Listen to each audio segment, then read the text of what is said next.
Hello dear, আসসালামু আলাইকুম। আজকে আমি রূপচাঁদা মাছ ফ্রাই করব। এই যে রূপচাঁদা নিয়েছি 2টা আর রুই মাছ নিয়েছি। এগুলো এখন ফ্রাই করব, মশলা মাখিয়ে রাখছি সব। তারপরে করব বেসন আর আটা একটু পরে মিশাবো। আগে মশলাটা ভালোভাবে মেখে নিয়েছি মাছের সাথে। এই যে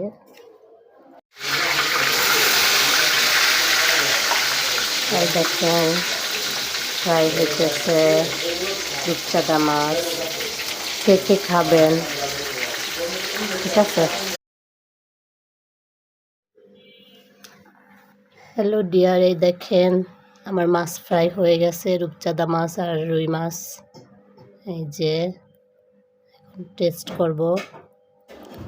অনেক মজা হয়েছে খেতে, কারণ আমি একটু দেখলাম খেয়ে। ঠিক আছে, আপনারাও খাবেন এভাবে। এই দেখেন পোলাও করেছি, মুরগি ভুনা আর এই যে ফ্রাই। এই যে এখন খাবো।